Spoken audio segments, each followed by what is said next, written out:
Jumpa lagi dengan mata kuliah Human Computer Interaction atau interaksi manusia dan komputer. Adapun topik pada kesempatan kali ini adalah Navigation and Dialogue. Ini sangat penting pada interaksi terkini. Masih bersama saya, Leon Andretti Abila, Associate Professor Computer Science and Information System.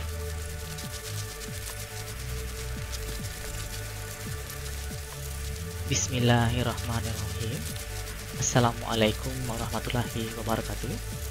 Selamat datang rekan-rekan mahasiswa yang saya cintai dan banggakan dimanapun kalian semua berada. Semoga selalu dalam keadaan sehat walafiat dan dalam lindungan Allah Subhanahu wa Ta'ala. Amin ya Rabbal Alamin. Selamat datang di mata kuliah Analysis and Design of Information System atau Analisis dan Perancangan Sistem Informasi untuk program sarjana pada program studi Sistem Informasi Fakultas Ilmu Komputer. Mata kuliah Analysis and Design of Information ini diajarkan dengan menggunakan metode online dengan melibatkan sejumlah media seperti Learning Management System, LMS Moodle, kemudian Cloud Zoom Meeting, juga beberapa sosial media seperti Facebook dan juga WhatsApp. Pada pertemuan kali ini akan membahas topik dengan judul Data Modeling by Using Entity Relationship Model atau pemodelan data menggunakan model Entity Relationship.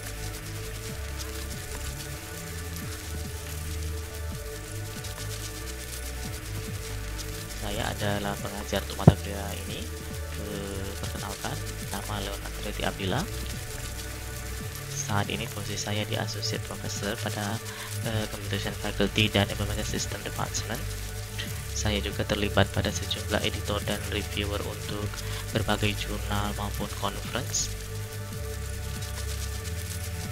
Kemudian juga mengampu sejumlah mata kuliah, mulai dari HCI, CMS, CRN, itu sebagai koordinator, dan beberapa mata kuliah lain seperti proses bisnis, kemudian Human Capital Management, Database, Data Structure, ERP, Information System, MIS, SGM, System Analysis and Development, serta yang lain-lain. Kemudian saya juga mentor untuk Pablon di New Zealand, kemudian consultant untuk activity baik itu academic, research, community, koordinator untuk grup research enterprise system. Sebelum masuk ke materi pada pertemuan minggu ini, yaitu Navigation and Dialogue, ada baiknya kita review sejumlah materi yang sudah kita pelajari pada pertemuan sebelumnya. Yang pertama yaitu adalah Interaction, Paradigma dan Design atau Paradigma dan Perancangan Interaction. Kemudian SCI, Design Process atau proses perancangan interaksi. Kemudian Design Process Approach atau pendekatan proses perancangan. Kemudian Practical Issue dan Life Cycle Models.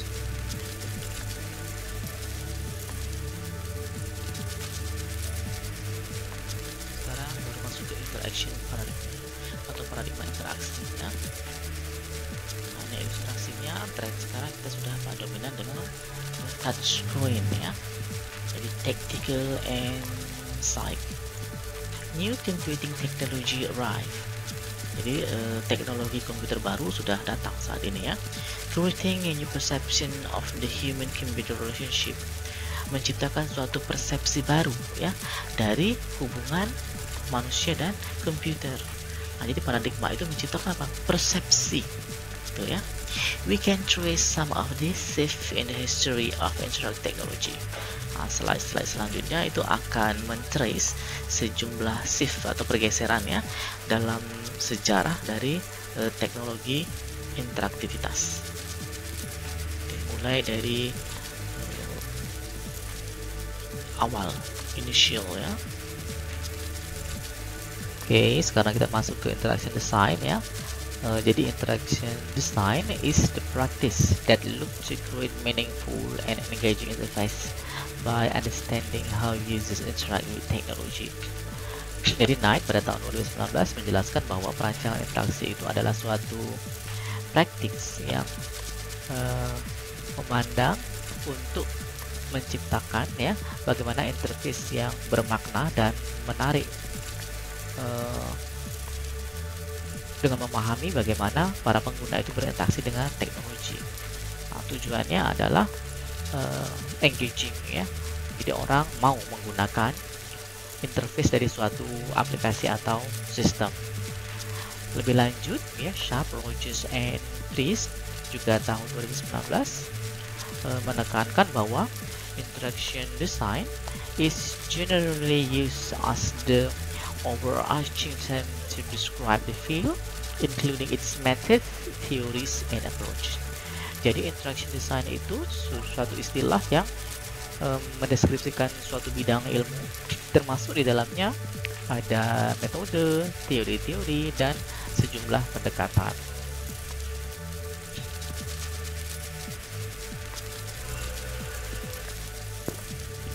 Selanjutnya adalah SAI design process ya. Apa yang dimaksud SAI design? SAI design itu adalah suatu proses a goal-directed problem-solving activity informed by intended use, target domain, material, cost, and feasibility. Jadi merupakan suatu proses a goal-directed problem-solving activity ya, kegiatan yang tujuannya itu memiliki arahan tujuan masalah ya, yang diinformasikan oleh pengguna yang kita inginkan atau yang ditentukan. Kemudian ada target domainnya, materinya apa, biaya, serta kelayakannya. Ini juga merupakan creative activity atau kegiatan kreatif penciptaan ya. Kemudian decision making activity to balance trade-off, example requirement of product, compatibility, and easy of use may be contradicting.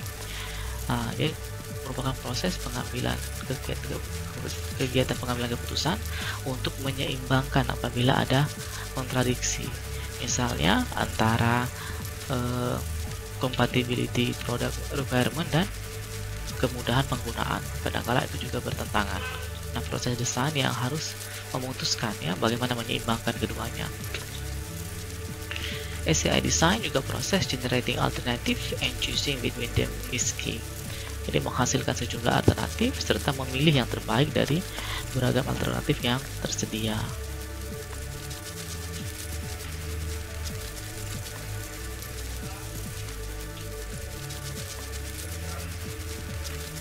Design process approach atau pendekatan design proses itu ada 4, ini versi 7 tahun 2010. Yang pertama itu adalah user centered design atau perancangan berpusat ke pengguna. Yang kedua activity centered design atau perancangan berpusat kepada activity. Kemudian system design atau perancangan sistem, dan yang keempat adalah genius design. Nanti kita akan lihat bagaimana masing-masing approach ini pada slide-slide selanjutnya.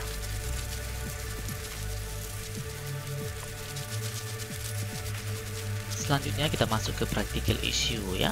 Ini yang ada 3 categories in the broader user definition. Yang pertama kita bisa masuk ke kategori primary ya, person who use the design directly, jadi orang yang menggunakannya secara langsung.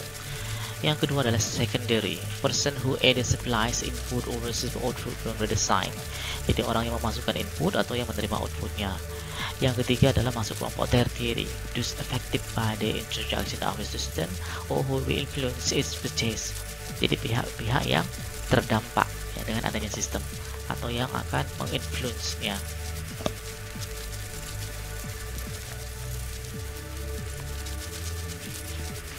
Selanjutnya juga sudah kita pelajari sejumlah life cycle models ya. Setidak-tidaknya ada 4 alternatif life cycle models yang sudah dijelaskan. Yang pertama itu nama adalah star model. Sesuai dengan namanya, maka model ini dia berbentuk seperti bintang, di mana yang menjadi sentralnya adalah activity evaluation. Yang kedua adalah waterfall atau air terjun. Sesuai dengan namanya, model ini menggambarkan bagaimana prosesnya seperti air terjun ya, dimulai dari fase awal sampai fase akhir. Kemudian yang ketiga, ini yang sedang menjadi sentral saat ini adalah user center design, di mana perancangan berpusat pada pengguna. Jadi fokus pengembangan itu pada user yang akan memakai sistem. Kemudian juga ada yang cukup baru, yaitu adalah Google Design Sprint. Sesuai dengan namanya sprint, dia berarti cepatnya ditargetkan hanya dalam waktu 5 hari sudah bisa mendevelop prototype yang diinginkan. Nah, sekarang baru kita masuk ke highlight modelnya ya, life cycle models untuk user centered design. This design approach can be simplified with the following simple interaction design life cycle models ya. Jadi ada gambarnya yang sudah diringkas. Dia melibatkan iterasi, evaluation, and alternative version ya. And with evaluation that ensure the final product meets the prescribed usability criteria. Jadi dimulai dengan identifikasi kebutuhan atau penentuan requirement-nya. Setelah itu baru masuk ke desain. Apabila pada fase desain ternyata kita butuh hal-hal baru, itu boleh mengalami iterasi di sini ya. Selanjutnya baru masuk build and interactive version. Kita buat prototype-nya. Setelah prototype ada, ternyata barangkali ada tambahan desain, boleh kita iteratif di sini. Selanjutnya setelah dibuatkan ya iteratif version ya, baru kita evaluate secara keseluruhan ya. Nah, dalam evaluate juga bisa melibatkan barangkali ada identifikasi kebutuhan baru, ada desain baru, atau ada prototype baru yang perlu dikembangkan. Setelah ready, baru masuklah menjadi final product. Nah, ini kira-kira gambaran sederhana dari user centered life cycle ya.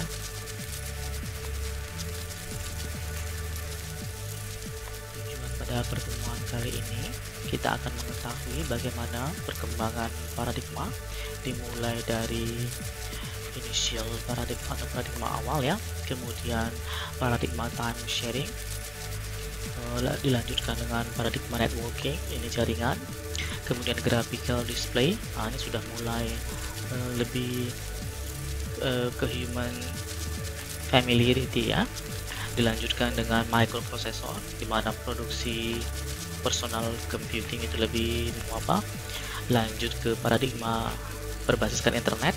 Di sini orang sudah terhubung tidak lagi pada lingkup kota atau negara, tetapi sudah sampai ke dunia ya.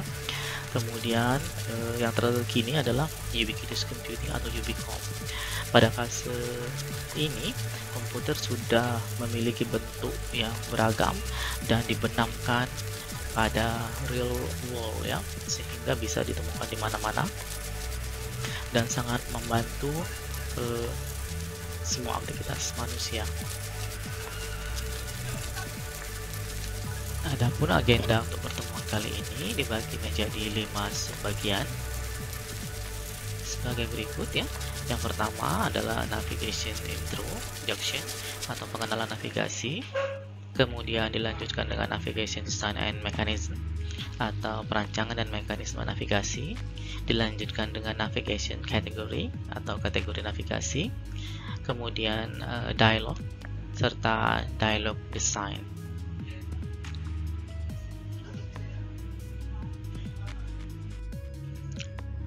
Oke, kita masuk ke introduction ya. Jadi, new computing technology has arrived ya, creating new perception of human-computer interaction. Nah, jadi seperti yang sudah dijelaskan bahwa teknologi komputer terbaru itu telah datang sehingga menciptakan persepsi yang baru pula bagaimana interaksi manusia dan komputer itu ya. Selanjutnya, interaction design is the practice that look to create meaningful and engaging interface by understanding how users interact with technology. Sehingga interaksi perancangannya itu pun menjadi sangat bermakna dalam menciptakan interface yang mudah dipahami oleh pengguna ketika ia berinteraksi dengan teknologi komputer yang baru ini. Nah, sehingga perlulah dipelajari subbagiannya pada pertemuan kali ini, yaitu apa? Navigation and dialogue.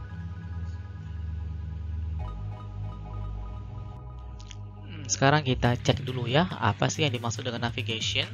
Nah, harus hati-hati ya, navigation di sini bukan yang kita pakai dalam real transportation ya, tetapi dalam sistem, entah itu desktop, internet, ataupun mobile apps ya.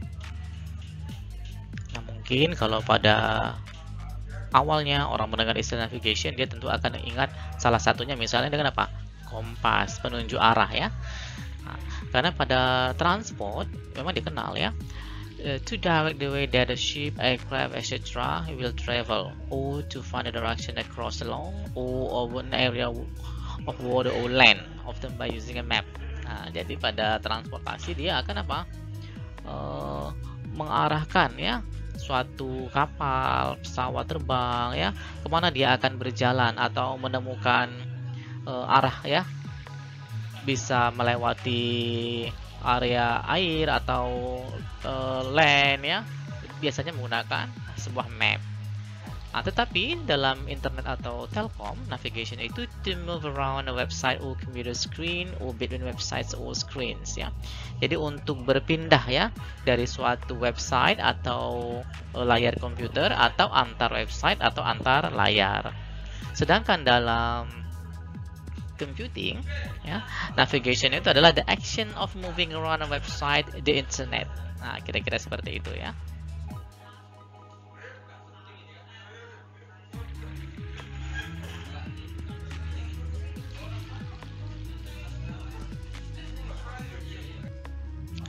Lebih lanjut ya, navigation itu can be defined as enabling users to know where they are and to steer themselves to their intended destination. Ini dari Schneiderman etc. 2018 ya. Jadi navigasi itu bisa didefinisikan sebagai memungkinkan user untuk mengetahui di mana mereka dan untuk menyetir ya ke tempat tujuannya. Jadi ya steer ya, kira-kira ya dibayangkan seperti itu navigasi itu.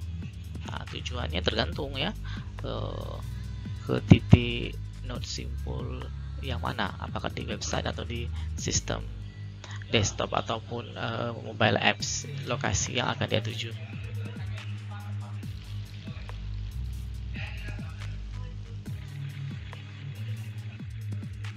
Sekarang ada juga web navigation ya, untuk yang berbasis internet. Web navigation design is about linking. Nah, jadi kata kuncinya adalah link ya, hubungan dari satu web ke web yang lain. Nah, ini menurut Kalbah 2007 ya. It's about determining importance and relevance of the pages and content on your sites ya. Menentukan tingkat kepentingan dan kesesuaian ya dari page dan konten pada website Anda. This require judgment in establishing meaningful relationship between page of information. Jadi ada judgmentnya juga ya, sehingga kita bisa menentukan relasi yang bermakna antar page informasinya ada di halaman itu. Together, the element of navigation determine not only if you can find the information people are looking for, but also how you experience that information. Nah, elemen-elemen dari navigasi juga menentukan tidak hanya bagaimana kita menemukan informasi yang dicari orang-orang, tetapi juga bagaimana pengalaman terkait dengan informasi yang ada pada page tersebut. Nah, jadi penting juga ya, kata kuncinya di sini adalah experience dan link ya.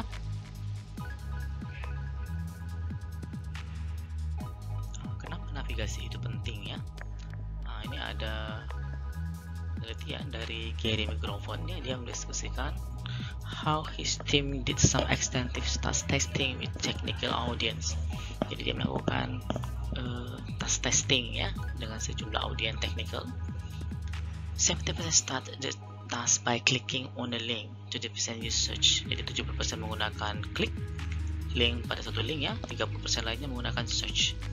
Nah, dia menyatakan bahwa people rely on navigation first because it's easy and faster to click on links than to use search. Jadi katanya orang lebih bersandarkan pada navigasi dulu ya, karena lebih mudah dan lebih cepat untuk klik pada links daripada menggunakan search. He explains that when the words of the link match what people are looking for, the more likely it is that they will click on the link. Jadi itulah kenapa navigasi itu penting gitu ya. Kalau word dari link itu cocok dengan apa yang dia cari, maka orang lebih suka untuk mengklik link yang bersesuaian tersebut.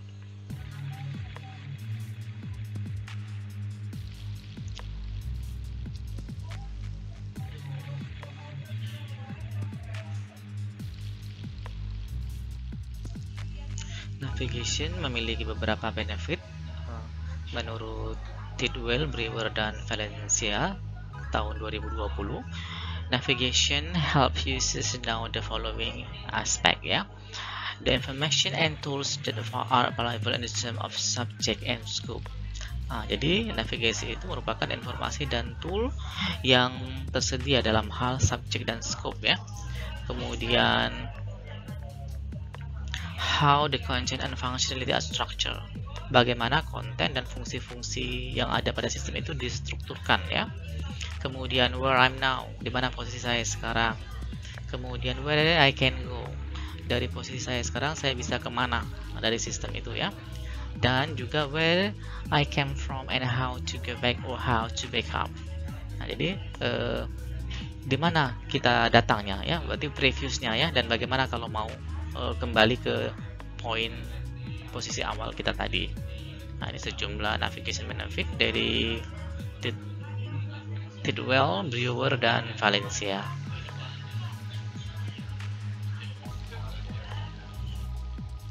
Ellis menyampaikan information seeking behavior ada 6 ya, 6 primary behaviors in information seeking. Jadi yang pertama itu adalah starting ya. Starting itu identifying relevant source of internet.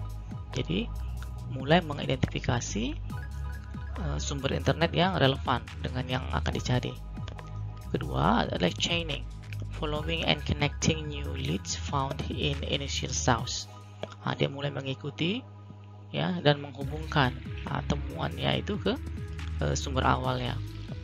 Yang ketiga browsing, scanning contents of identified source for subject ability. Ya, dia mulai melakukan scan konten-konten yang teridentifikasi pada source-nya tadi ya. Kemudian baru differentiating, filtering and assessing source for usefulness ya. Nah, baru difilter ya dan dinilai mana yang paling berguna untuk kebutuhannya. Yang kelima baru ke monitoring, keep abreast of development in a given subject area ya. Dipantau terus ya. Yang keenam baru extracting, systematically working through a given source for material of interest. Dia mulai mengekstrak secara sistematik ya informasi yang ada pada source yang sudah ditemukan itu.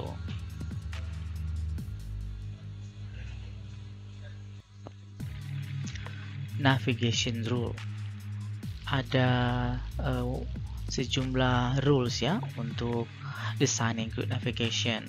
Ini dari Lin 2017. Yang pertama katanya adalah prioritize consistency. Jadi prioritaskan konsistensi ya. Yang kedua, design clear interaction. Rancanglah interaksi-interaksi yang jelas. Yang ketiga, avoid deep navigation. Jadi hindari navigasi yang terlalu dalam ya. Sampai 3 kedalaman aja itu sudah cukup ya. Yang keempat, design for responsive compatibility. Ini bisa dicek di www.uxbooth.com.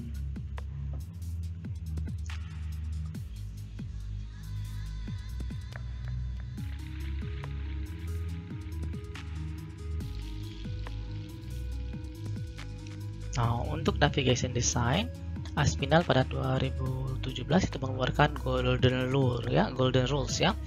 The where 3 words. Itu ya. Maksudnya ada 3 where dan ada 1 word. Navigation design, how is the interface structures. Jadi navigation design itu tergantung dari apa struktur interface-nya ya. Golden rule of navigation dari versi Aspinall itu adalah where you are.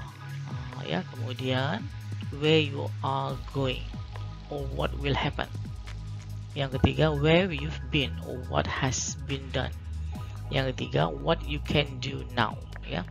Jadi where yang pertama itu di mana posisi kamu saat ini, ya. Kemudian akan kemana, kemudian dari mana. Nah, seperti itu, ya. Itulah kenapa pada page navigation ada current, ada previous, ada next, ya.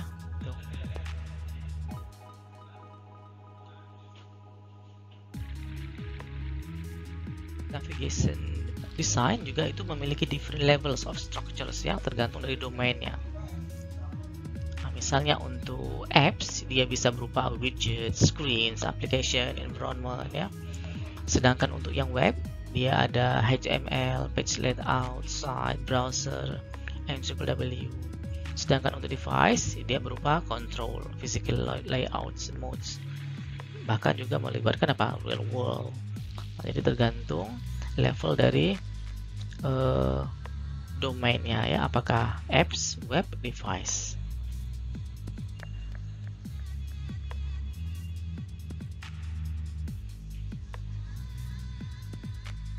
Lanjut kita masuk ke navigation mechanism atau mekanisme navigasi, ya. A navigation mechanism is a link or group of links that behave in a similar way and have a similar appearance. Jadi katanya mekanisme navigasi itu adalah suatu link atau kelompok link yang berperilaku sama. Nah, caranya, ya, atau tampilannya sama. They are the tool and device of navigation system. Mereka adalah perangkat dan alat dari navigasi sistem.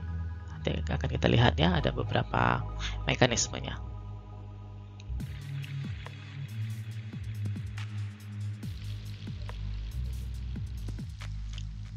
Nah, lanjutnya mekanisme navigasi itu dibagi menjadi 6, ya. Yang pertama adalah step and paging navigation atau navigasi yang berbasis langkah dan halaman, ya. Kemudian baru breadcrumb trails, kemudian tree navigation, site maps, directory, tag clouds, and A to Z indexes. Yang keempat adalah navigation bars, tabs, and vertical menus. Yang kelima baru masuk ke dynamic menus and drop downs. Yang keenam baru visualization mechanism. Jadi kita akan lihat satu persatu mekanisme itu seperti apa contohnya.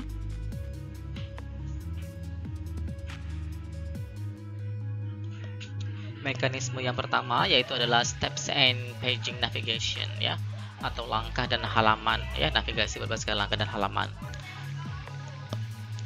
Step navigation allow people to move sequentially through pages. Nah, jadi step navigation itu memungkinkan orang-orang untuk bergerak berurutan melalui page, ya. Sedangkan paging navigation is like step navigation, but it includes additional information and options.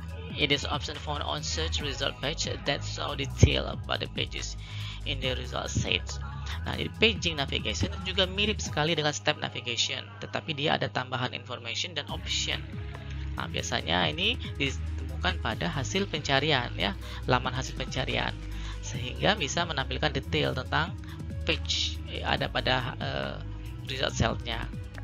Nah, contoh ada fasilitas rewind and fast forward. Nah, itu, ya. Atau bisa juga direct access paging. Nah, jadi kalau paging dia bisa akses ke halaman yang sudah pasti. Jadi misalnya dari 100 halaman kita langsung mau menuju ke halaman 78 misalnya. Nah, itu bisa ke direct access paging.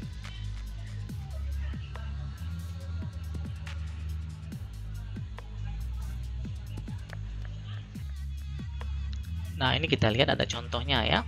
Ini saya ambil dari blog WordPress, ya. Ketika masuk ke dashboard akan muncul tampilan seperti ini. Ini untuk mengelola page, ya. Ini untuk mengelola page-nya. Nah, diperhatikan di sini sudah ada 198 items dan kita berada pada page yang pertama. Nah, jadi 198 item ini diatur menjadi 10 pages di sini. Nah, perhatikan, ya. Nah, pada steps itu bisa menggunakan yang ini. Nah, ini back, ini next, ya, ini previous, the next, ya. Ini juga bisa first, ini first page, ini last page. Tetapi kita juga bisa ketikkan langsung angkanya di sini. Nah, ini contoh step and paging navigation ya.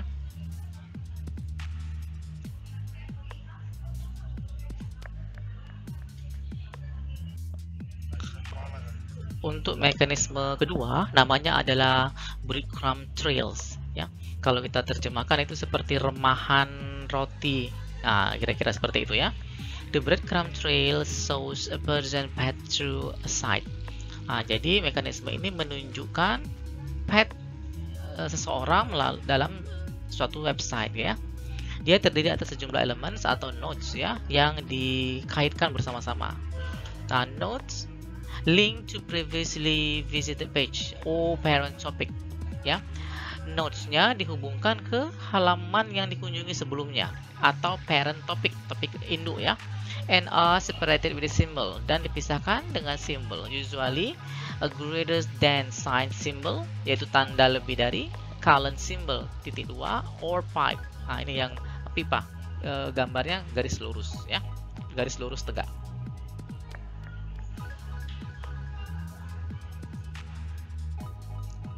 Untuk contoh bisa kita lihat. Nah, ini misalnya halaman artikel yang ada pada website OJS Jurnal Online. Nah, perhatikan ya.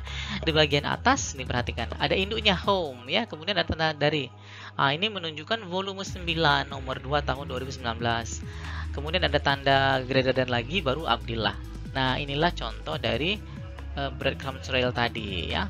Sehingga topik ini dikelompokkan misalnya berdasarkan nama akhir penulisnya, kemudian tergantung volume dan issue-nya ya. Nah, baru yang induk sekali adalah home.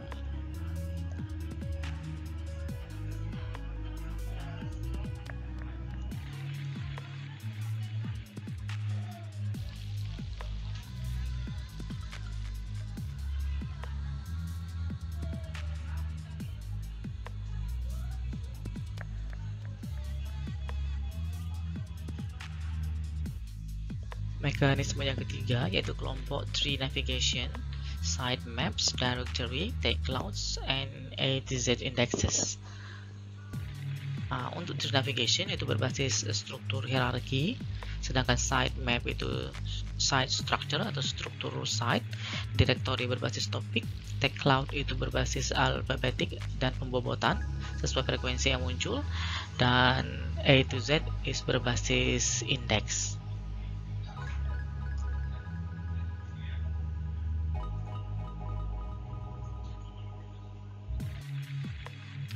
Sekarang kita masuk subbagian tree navigation and sitemaps ya. Tree navigation allow for access to hierarchical structure. Jadi navigasi berbasis pohon itu memungkinkan akses terhadap struktur secara hierarki. Nah, ini contohnya ya. Yang paling sederhana kalau ada pada window Explorer.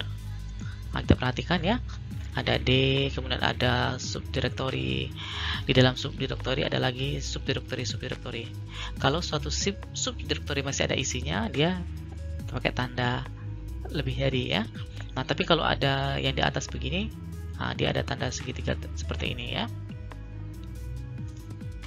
Sedangkan sitemaps, a sitemap is a representation of a site structure used for navigation. Jadi sitemap merupakan representasi dari navigasi yang digunakan untuk struktur website yang digunakan untuk navigasi. Nah, ini contohnya ya. Nah, jadi ada masing-masing link ya. Ada navigasi ke ini super widget, mega widget, wonder widget, about ya, contact us, dan seterusnya.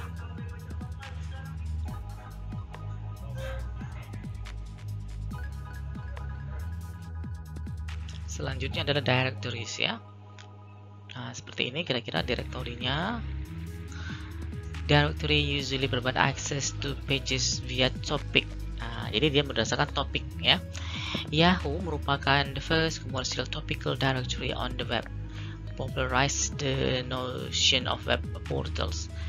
Unlike sitemap, directory may classify content by category. Ya, jadi ada kategorinya. Misalnya ya ada mail, berita, olahraga, hiburan, keuangan, lifestyle, teknologi. Nah, seperti itu ya pembagiannya. Yang paling populer memang punya si Yahoo ya.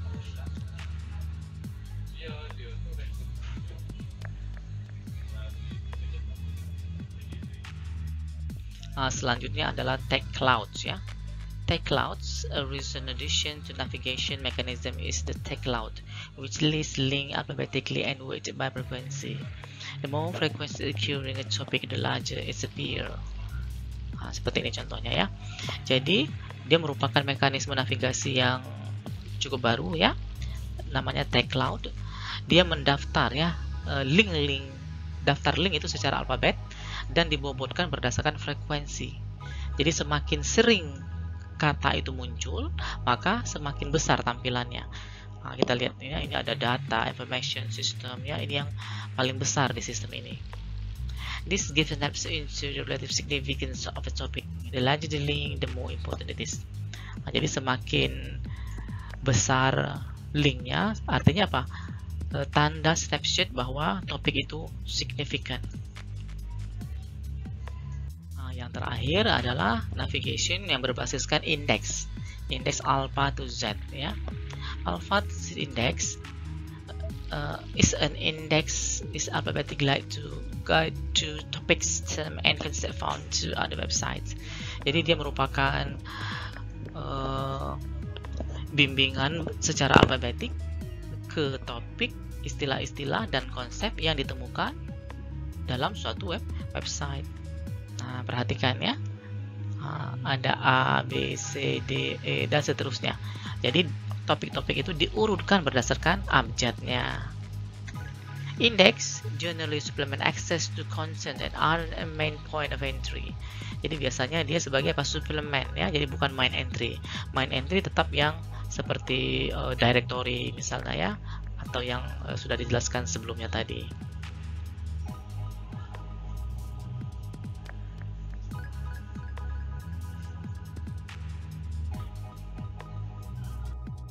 Kelompok mekanisme yang keempat yaitu navigation bars, tabs, and vertical menus ya. Navigation bars and tab ini merupakan bentuk yang paling sederhana dari navigation bar ya. Horizontal chain of plain hypertext links. Sometimes dia dipisahkan dengan pipe ya, sounds in the main navigation bar. Sedangkan untuk tab, there is no real difference in function rather than to a solid bar. Jadi bentuknya yang lebih solid ya, lebih tebal ya. Tab are like overlapping circles usually sticking up from the main content area. Each tab is distinct from the next, often with rounded or slanted corner. Jadi ada yang berbentuk round, ada yang slant corner ya. Untuk vertical menu disebut vertical atau left hand menu. Nah, ya. Kadangkala juga right hand menu kalau pada mouse kanan yang diklik ya. This vertical arrangement has become prevalent in web navigation design. Ini sudah sangat standar dipakai ya.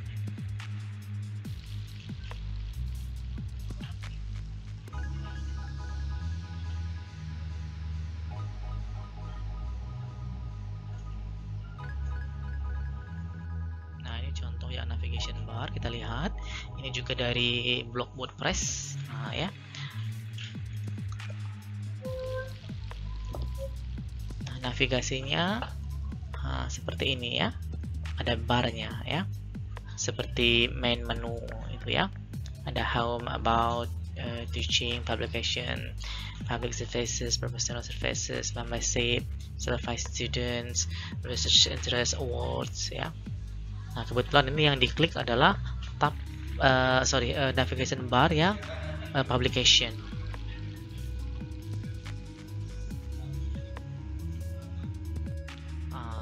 Kemudian ada juga yang tabs ya, sesuai dengan namanya dia menggunakan tabular ya. Ini seperti button ya, tab menu. Contohnya di sini ada pilihan kota ya, ada London, Paris, Tokyo, Palembang. Nah, sewaktu diklik Palembang, dia muncul ya. Keterangan Palembang is the capital of South Sumatra misalnya. Dia berbentuk lebih gelap dan ini segi 4 ya.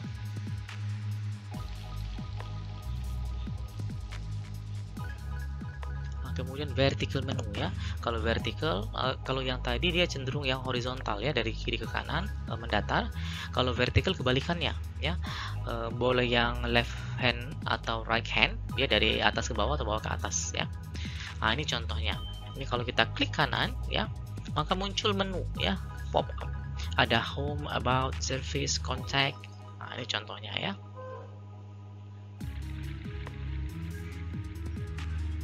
Kelompok mekanisme yang kelima yaitu adalah dynamic menus and drop downs ya. Dynamic menu dikenal juga dengan istilah flyout menu, pull down menu, or pop up menus ya.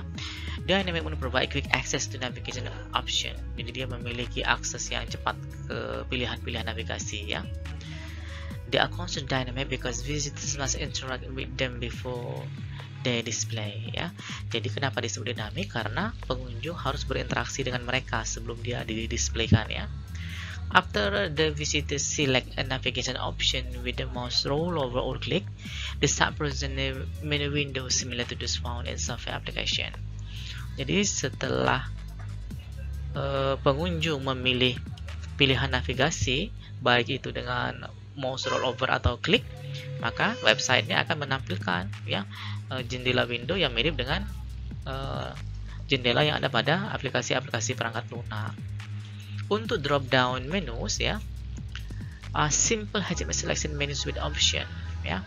Selecting an option bring the user to the new page. Nah, jadi dia menu dengan pilihan ya. Kalau kita klik maka dia akan membawa ke new page ya. This type of navigation often used for quick link, biasanya untuk quick link, which jump to a new page across the site structures for instance. Nah, ini dynamic menu contohnya.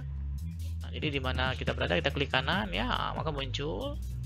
Kemudian juga bisa ada sub menunya lagi ya. Nah, atau yang seperti ini ya. Nah, ini untuk film misalnya ya, ada pilihan website, ada all, food, movie, shopping. Nah, untuk pilihan movie ini ya, ada lagi daftarnya Iron Man 3 ya, So Young, dan seterusnya. Untuk drop down menu juga seperti ini. Nah, ini dia sudah hanging dari main menu tadi ya. Begitu kita klik misalnya di menu utama teaching, ternyata ada lagi sub menunya. Jadi begitu kita klik yang tadi, maka muncul. Begitupun begitu kita pilih knowledge management system, ada lagi anaknya ya. Ini drop down, sudah namanya drop down, dia jatuh turun kira-kira kalau bahasa kita ya.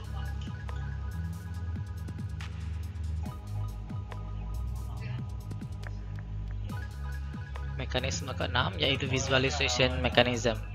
Jadi beyond traditional tabs, bar, and menu lies a category of mechanism that use information visualization.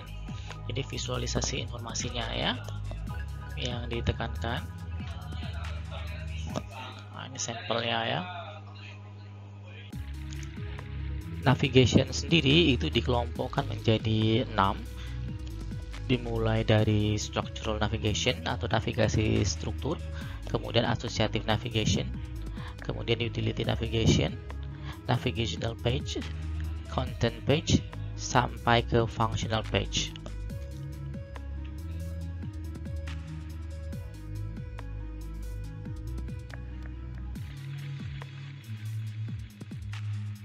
Oke, kita masuk ke navigation kategori 1 ya, yaitu structural navigation. Nah, ini ya, struktural ya. As its name implies, structural navigation follow the structures of website. Jadi struktur websitenya ya, memungkinkan orang untuk bergerak up and down sesuai dengan poin hierarkinya ya. Macamnya ada dua, main navigation dan local navigation. Navigation kategori 2 yaitu associative navigation. Associative navigation makes important connection across level of hierarchy of site structures ya. While reading about one topic, the user can access to other topic. This is the aspect of hypertext in general. Ini asosiasi ya. Dia across level.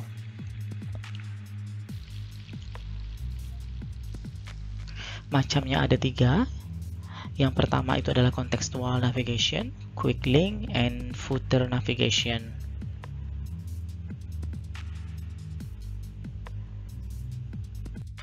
Navigation kategori ketiga yaitu utility navigation, ya. Dia connect tool and features that assist visitor in using the site. Dia bersifat assister, ya, membantu pengunjung. Contohnya bisa saja search form atau help page, ya, kemudian logging out atau changing the font size. Contoh lainnya bisa extra site navigation, toolboxes, link logos, language and country selection, sampai ke internal page navigation. Navigation kategori yang keempat yaitu navigational page, ya. Navigational page point visitors to the ultimate goal, content of functional pages, ya. They are stepping stone in information seeking. Bisa berbentuk homepage, landing page, atau juga gallery.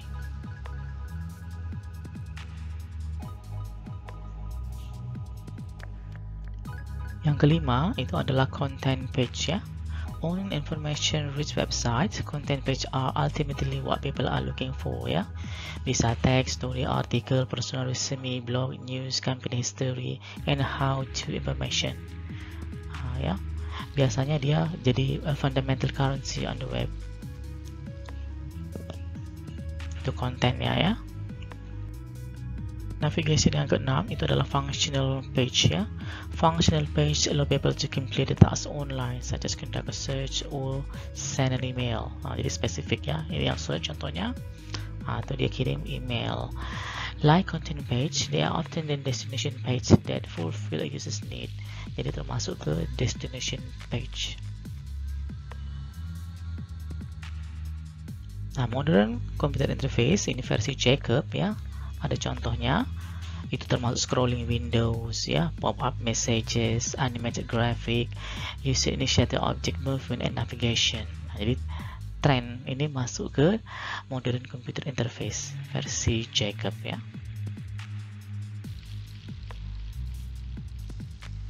Dialog, ya. Dialog is the pattern of interaction between users and system, maybe schematic, fill in the blank, example, names invading foes, but course may change according to response. Jadi dialog itu merupakan pola interaksi antara user dengan sistem yang cukup skematik, ya.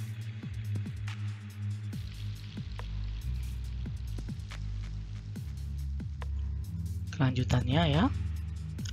Dialog itu merupakan conversation between two or more parties, usually cooperative. Kemudian pada user interface dia merujuk ke structure of the interaction, bagaimana struktur interaksinya, ya. Synthetic level of human computer conversation. Jadi dia merupakan level sintaksi dari head to eye conversation, ya. Levelnya selain itu juga ada lexical, ini terkait dengan shape, icon, actual key press, synthetic in order of input and output. Sedangkan semantik, effect on internal application or data. Ini ada guideline untuk perancangan dialog, ya. Jadi dialog itu merupakan komunikasi antara komputer dan seseorang, harus dirancang dengan baik sehingga mudah digunakan, ya. Juga memperhatikan TAM, teknologi acceptance model, ya, yang mengindikasikan perceived usable and perceived easy of use will lead first to an intention to use the system and eventually to use it. Jadi dia memperhatikan TAM juga, ya. Ada sejumlah key point, ya. Yang pertama, komunikasi yang bermakna, ya. Kemudian minimalkan user actionnya. Yang ketiga, standard operation and consistency. Essential UX rule for dialogue design. Aturan-aturan pokok untuk perancangan dialog. Dialogue are effective user interface element when you design and use them right. Jadi dialog merupakan elemen interface yang efektif, ya, untuk berhubungan dengan pengguna ketika kita merancangnya dan menggunakannya dengan benar. They can help your users complete rich dialogue faster and easier. But dialogue can frustrate them when they are doing wrong. When they are done wrong. Jadi UX dialog design itu bisa membantu kita untuk membantu para pengguna menyelesaikan tujuan mereka lebih cepat dan lebih mudah, tetapi bisa membuat pengguna kita frustasi apabila dialog desain kita itu berjalan dengan salah ya. Knowing how to design dialogues will allow you to use them in a way that doesn't annoy your users. Jadi kita perlu mengetahui bagaimana mendialog design sehingga kita bisa membuat pengguna kita nyaman.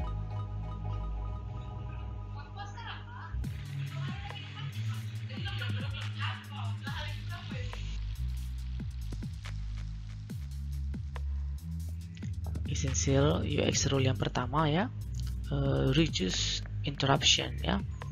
Nah, itu dari sebagian requiring acknowledgement.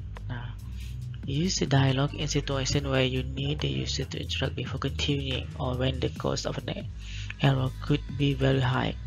Nah, jadi kita harus berinteraksi dengan pengguna ketika mau lanjut ke aksi yang selanjutnya ya, atau apabila dampak dari aksi itu bisa sangat tinggi. Nah, misalnya pada saat pengguna masuk ke salah satu bagian kemudian dia melakukan perubahan, nah apabila ingin berganti ke mode yang lain dia diberi konfirmasi. Contohnya ini discard draft. Nah, apakah draft itu akan di discard, cancel atau discard, seperti ini contohnya ya.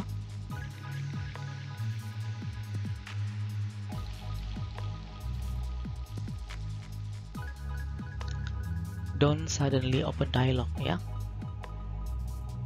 Suddenly opening a dialog without the user having done anything is a very bad idea. Many site pembuat visitors with subscribe box like example below. Nah, jadi dihindari tiba-tiba dia tidak melakukan apa-apa muncul kotak dialog. Nah, contohnya ini pada subscribe as ya, atau iklan-iklan. Nah, ini bisa membuat para pengguna kita tidak nyaman. Nah, apa yang bisa diambil ya dari rule yang pertama ini? Not every choice setting of the term warrant interruption. Kedua, alternative to dialog are menu or inline expansion, but of which maintain the current context. Tuh ya, don't just pop dialog up, make dialog appearance predictable for users. Nah, jadi harus diperhatikan hal-hal ini ya.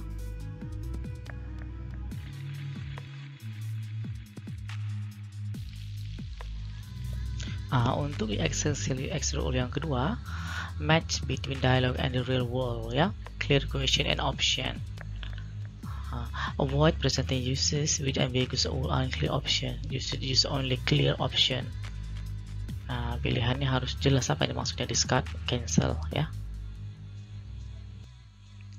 Selanjutnya, provide important information. It is important that the dialog doesn't abstract information that might be useful for users. Yeah, for example, the dialog asking users to confirm the deletion of some items, list the item being deleted. Nah, ini ya, delete ya. Sacramento International Airport will be removed from map history, and activities related to this place will be permanently deleted. Your search history. Jadi supaya orang nggak salah klik, kita tampilkan detail yang akan di delete itu. Kemudian offer informative feedback. When the process is finished, remember to display a notification message ya. Let the user know that she has done all that's needed. Nah, kalau berhasil tampilkan pesan sukses contohnya ya. Ini takeaway untuk essential UX rule number 2 ya. Use clear question and option in dialog. Gunakan pertanyaan dan pilihan yang jelas di dialog ya. Design dialog to yield closure ya. Kemudian notify the user after the action.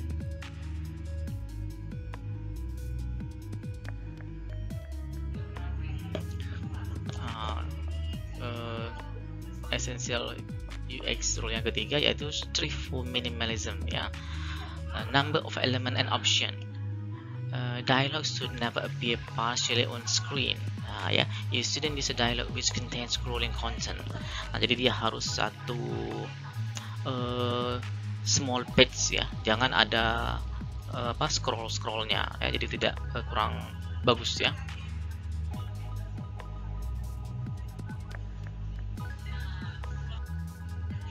Selanjutnya terkait dengan number of action ya.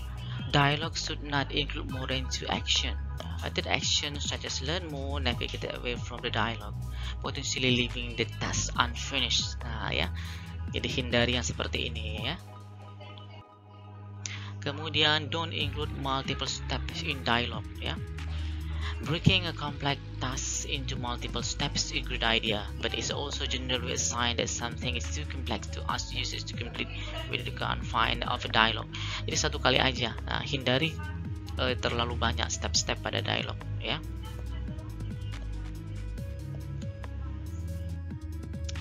Nah, ini apa yang kita ambil pada rule yang ketiga ini ya. If you find that you're trying to cram lots of elements into a dialogue, then it generally mean that a dialogue is not the best design solution. Jadi kalau membutuhkan terlalu banyak elemen, jangan gunakan dialog ya. Simplify dialogue by removing unnecessary element or content that does not support user's task. Fokus hanya pada user task aja ya. Dan avoid dialogue with multiple steps.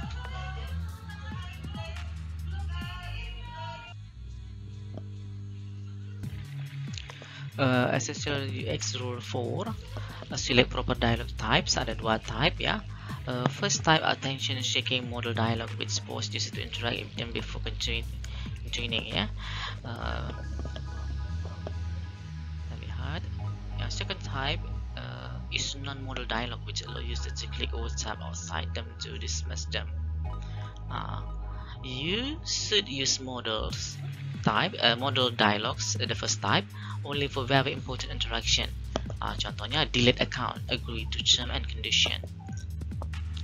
Ini perhatikan ya, untuk yang seperti ini, untuk yang penting-penting aja ya. Also mobile system dialogue are modal and usually have following basic elements. Ada content, ada action, dan ada title. Ya, title-nya di atas, kontennya seperti apa, actionnya. Yang kelima itu adalah visual consistency, background behind the dialogue ya. When opening a dialogue, it's important that the page behind it slightly dark. Nah, seperti ini ya.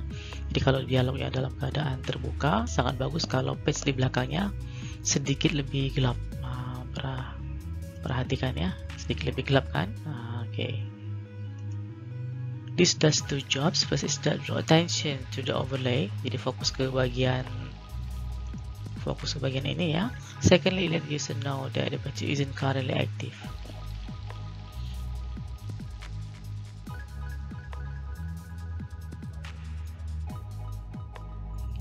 Kemudian ada clear close option ya.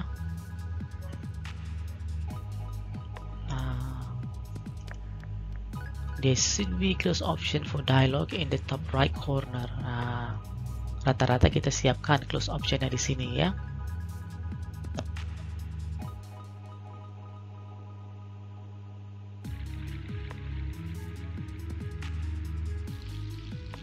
Kemudian avoid launching dialogue ya. Dialogue should avoid launching additional simple dialogue as they increase the size of apps and add complexity. Jadi jangan muncul sudah ada confirmation muncul lagi dialog yang lain. Jadi cukup satu kali aja dialog yang ditampilkan.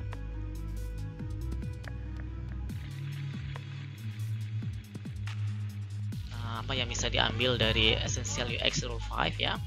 Allow users to click or tap away to close the dialog in most cases ya. Jadi dia harus punya pilihan untuk klik to close ya. Dialog should avoid launching additional simple dialog. Jadi tidak boleh dihindari dialog itu memunculkan dialog yang lain ya.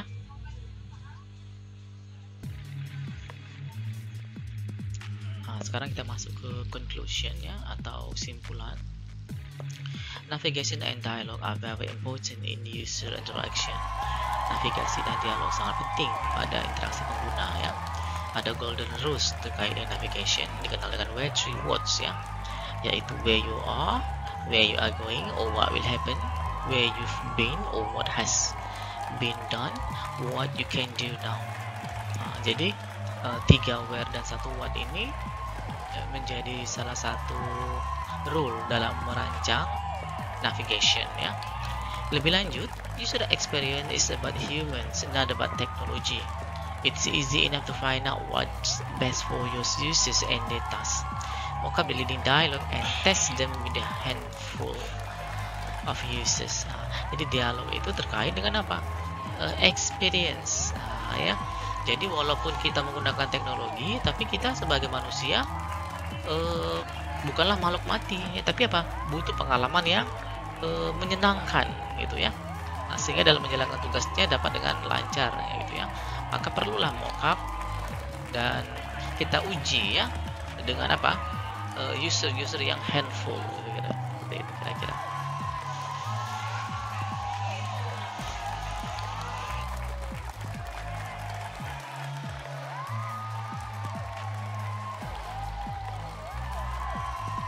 Sekarang kita sampai ke assignment ya. Untuk assignment 7 kali ini masih berdasarkan tema project kalian.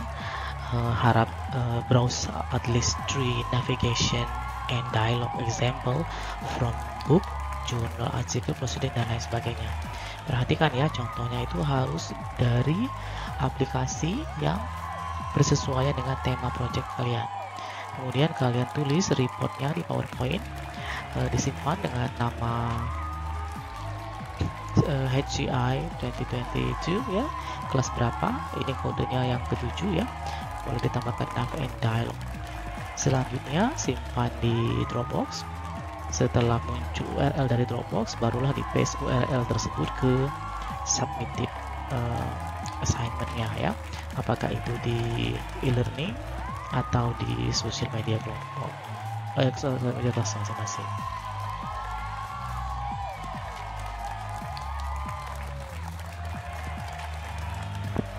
Berikut ada sejumlah reference yang terpakai. Ada yang terkait dengan object lookup ya, kemudian programming, algoritma, metode penelitian ya, sosial media juga ada sebagian interaksi dipakai sana, simulation, kemudian bisa menggunakan transportation application ya, prototyping.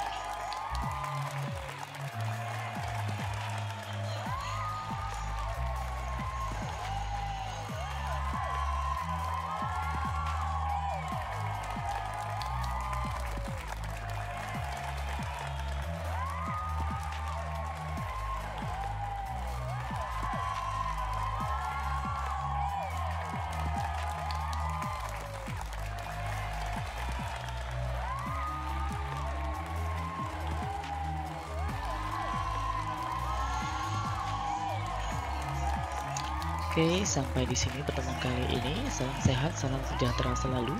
Jangan lupa untuk aktif dalam forum assignment dan bekerja sama secara positif. Sampai jumpa pada pertemuan selanjutnya. Assalamualaikum warahmatullahi wabarakatuh.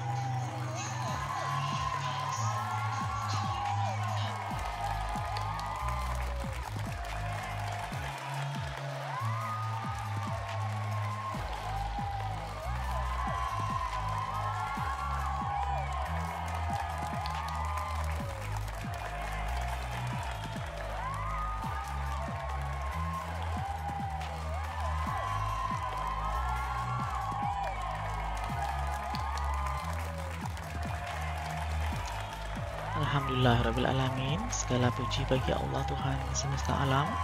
Kita sudah sampai di akhir pertemuan untuk materi pada pertemuan kali ini. Semoga materi yang dijelaskan dapat diterima dengan baik, secara maksimal, bermanfaat, dan menambah pengetahuan buat kita semua, dan memberikan kebaikan baik bagi saya sebagai dosen pengampu dan pengayah, begitu juga bagi rekan-rekan didik yang saya cintai, dan dapat dilanjutkan pada materi pertemuan selanjutnya. Amin ya robbal alamin.